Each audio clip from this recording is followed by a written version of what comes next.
Good morning, students.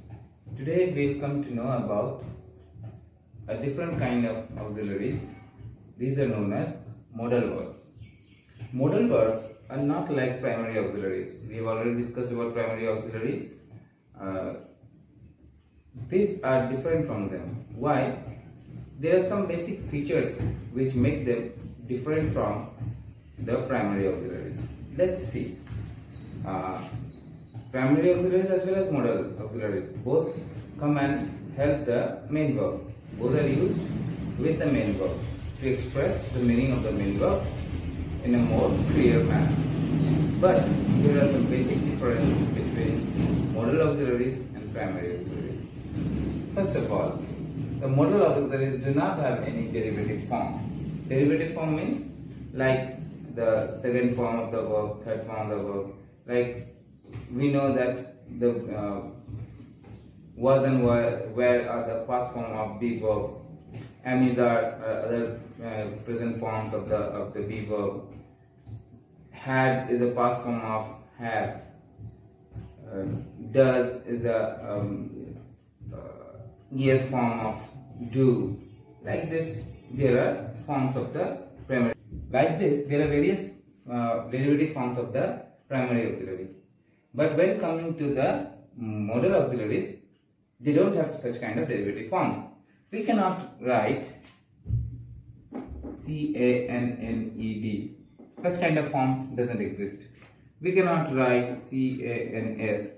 Such kind of form doesn't exist. Only C-A-N. Only this form do exist. So we have to keep in mind that there is no derivative form of modal verbs. We will not change the modal verbs into such kind of derivatives. This is the first basic feature. Now coming to the next feature. The next feature is that such verbs are always followed by the root form of the main verb.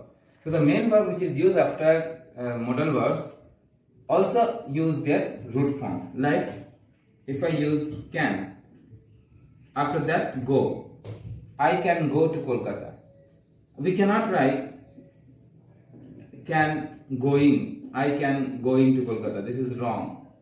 We cannot write can went to Kolkata. This is wrong. Only the root form of the main verb. So the modals themselves have only one form, and after them it is followed by the main verb. The main verb which follows the modals, they are also having the root form. The other derivative forms of the main verb cannot be used after the modal verb to fit.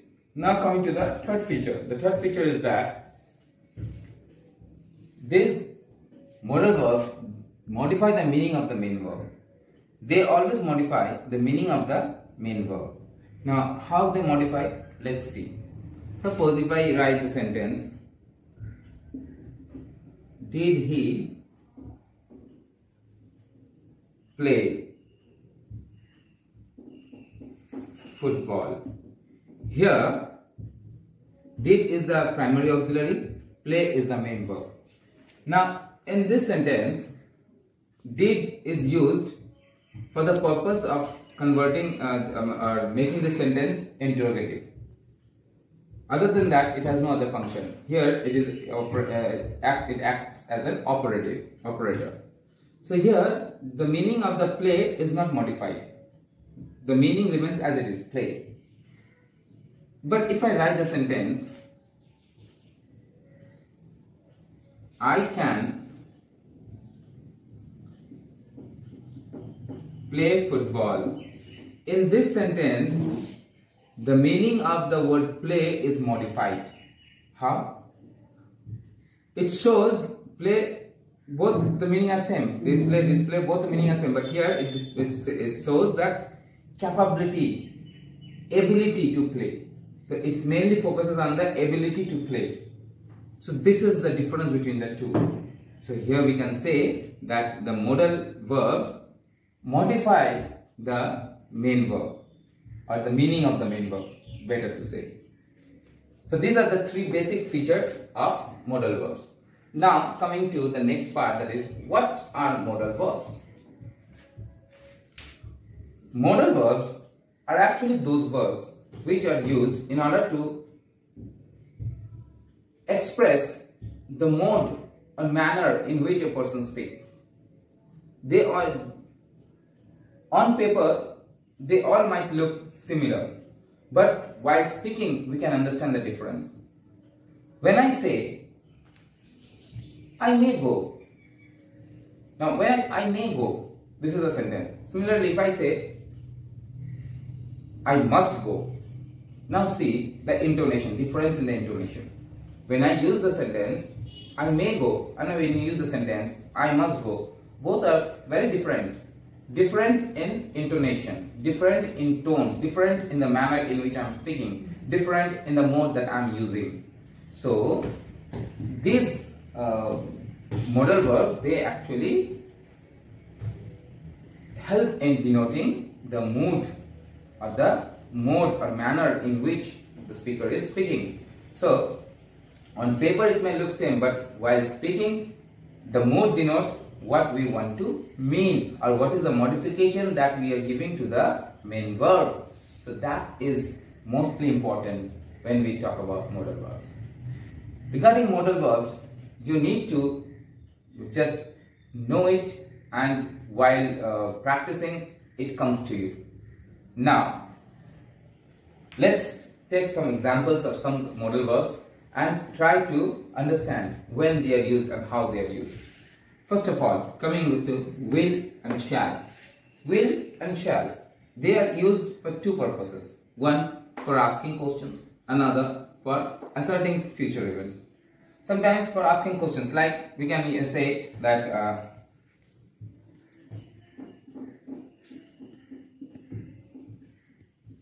will you lend me the pen? Now this is asking, you are asking somebody, will you lend me the pen? For that purpose we can use, for asking purpose we can use will. Now, shall can also be used for a similar purpose.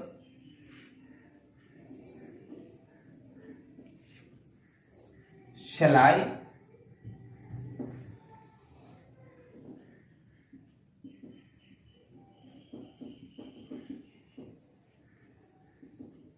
Shall I be able to go? Now, all these are asking. So here we are using this for the sense of asking. Now, we can use this for also for asserting some future events. Future events which are not 100% certain to happen. Like I can say, we shall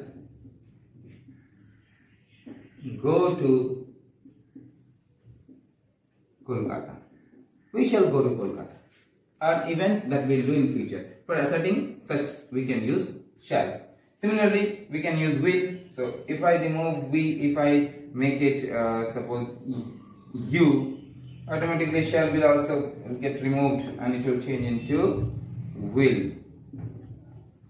Now, apart from this, we have to understand shall and will in a different way also. Sometimes shall, we know that shall is used with first person, that is I and we. With all the rest we use will.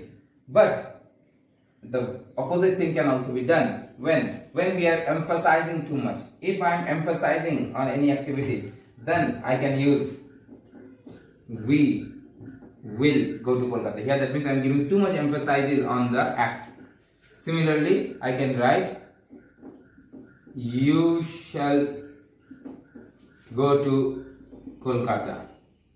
This is again when I am emphasizing too much. So keep a note of this thing.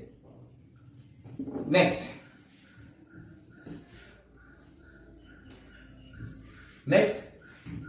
would and could. So when we use this, would and could can be used for the purpose of requesting. When we are requesting something, that time we can use would or could. Now see, let's talk about the same sentence that I showed with will.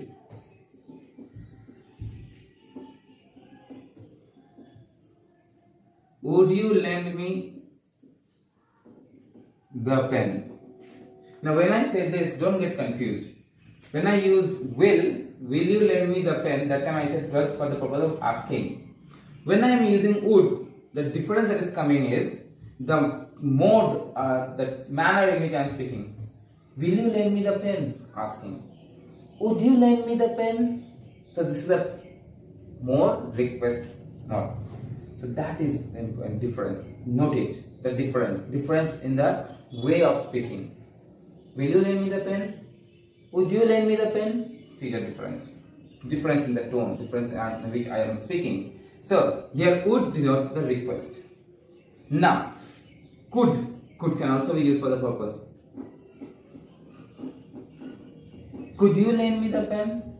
This is also a kind of request. Okay, so could can also be used for that purpose of requesting in a similar manner. Keep in mind, English is a very gentle language, and in this language there are many such words which shows the gentleness of the language. These words are such kind of words which are used for that purpose. Next, coming to should, suggestion.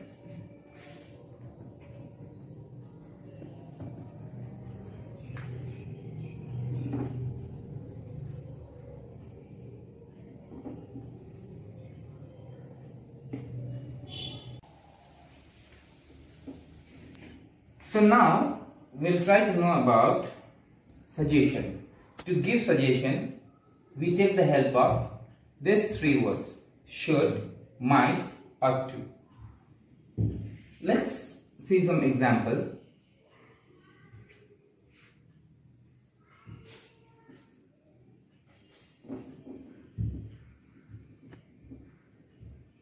You should see a doctor. When I'm using this word, I'm actually suggesting somebody that, suggesting a person that he or she should go and talk with the doctor regarding some problem, maybe. So should is used for suggesting purpose. Similarly, might can also be used for this purpose. But when I'm using might, then what is the difference between the two? Might is much lesser in emphasis. When the emphasis that I am providing to the sentence, that is less. How? See the difference in the tone. Everything comes in tone or intonation. You might see a doctor. You should see a doctor. You might see a doctor. Just try to understand the difference between the two. So this is when less emphasis is given, we are using might. Might can also be used for suggestion. Should can also be used for suggestion. But when the emphasis is less, we use should. Now the question comes, when we will use ought to then? I can use the same. You ought to see a doctor. You ought to see a doctor. When? When this suggestion is more like a duty of yours. It will be near to like a duty. That time we will use ought to. The ought to means it's less a suggestion than more a kind of duty. Okay, so that means it is little higher. Its emphasis is higher than should. So these are the differences. So it depends on a person who speaks that what he wants to assert. Depending on that, he uses the word. The modal verbs are used depending on the manner in which the speaker wants to assert his expression. That is more important. So don't get confused. Nothing to get confused. It may be confusing, but it's not. You have to understand it clearly. There is nothing to get confused. You just need to understand the mode or the manner in which the speaker is speaking. Depending on that, we use the modals.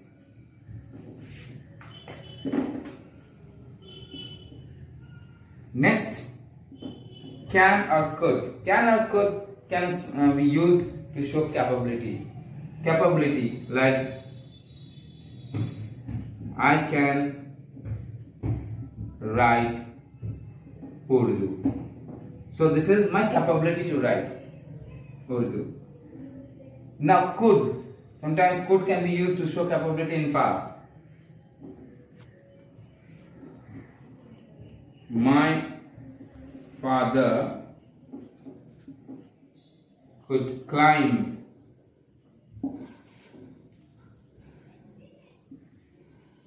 mountains in his younger days. So this is a capability in the past. So a capability in the past, for that purpose we are using could. A capability at indefinite time we are using can. Present time. It can be in the future also. It was in the past. It will be in the future. And the present also it is with us. So such capability can. When some capability in past which is not used, that capability does not lie with us now, but that we can use could. So can and could are used for capability purpose.